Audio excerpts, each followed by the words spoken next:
जय श्री राधे श्याम, जय माता की। कैसे हैं आप सब? स्वागत है आप सबका माय लाइफ स्टोरीज़ में। कहानी को फिर से आगे बढ़ाते हैं। उस बच्ची के हस्बैंड का एक्सीडेंट हो जाता है। परिवार वाले सब हाल चाल पूछने आते हैं। बच्ची के मायके से उसके पिता आते हैं हाल चाल पूछने। देखते हैं दामाद को पैर में प्लास्टर लगा है, दुख होता है उनको। उस प्लास्टर लगे हुए पैर से भी वो अपने व्यापार के लिए टैक्सी में जाया करते थे और शाम को आया करते थे। पिता अपनी बेटी और दामाद की चिंता करते हुए इतनी सी बात बोल देते हैं, जब पैर में प्लास्टर लगा है तो घर में अन्य सदस्य और भी हैं, कुछ दिन के लिए आराम करो, व्यापार को कोई और संभाल लेगा।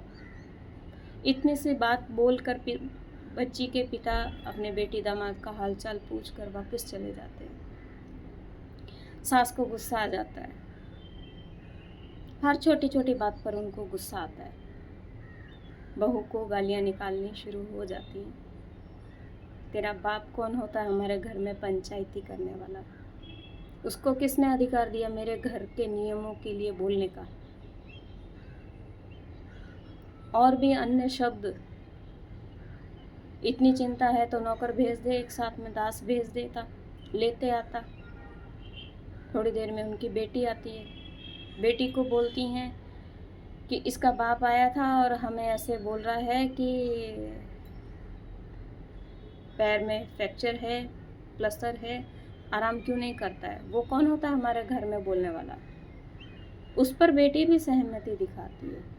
सही बात है, इसके पिता का क्या अधिकार है यहाँ पर?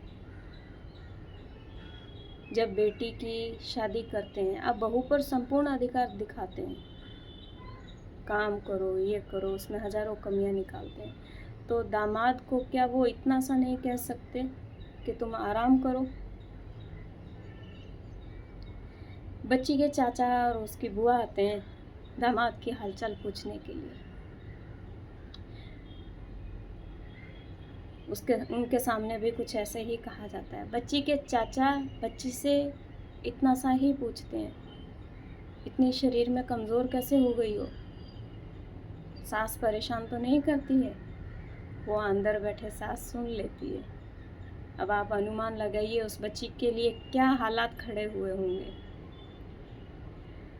गर्मी की कड़कती धूप में बच्ची को चप्पल नहीं पहनने दिए जाते हैं, क्योंकि उसकी सास हर वक्त उसको बोलती है कि तेरे पैर मोमबत्ती से बने हुए नहीं हैं जो पिघल जाएंगे। वहीं बच्ची की बुआ देखती है कि मेरी बच्ची नंगे पैर धूप में काम कर रही है, तो बच्ची की बुआ बोलती है कि बेटा चप्पल पहन लो।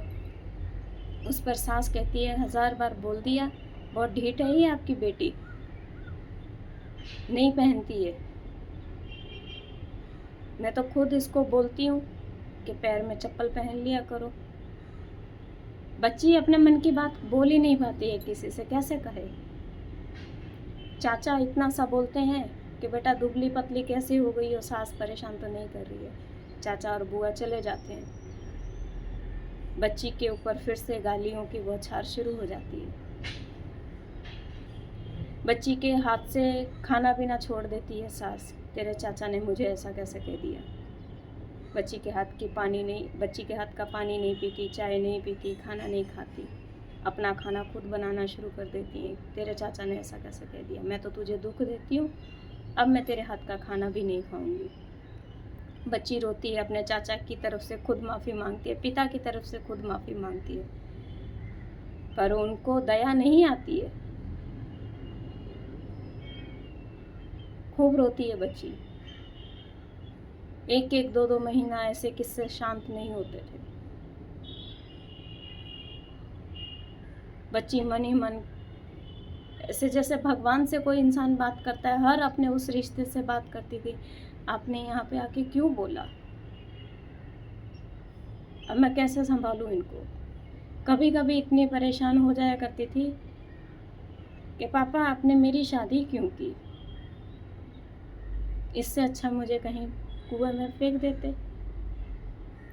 मुंह पर नहीं बोल पाती थी पिता को, मन ही मन बातें करती थी। बेटियों की बात ज़रूर सुने। हर कहानी में एक नया पहलू है, वो हर दिन मैं आपसे साझा करूँगी।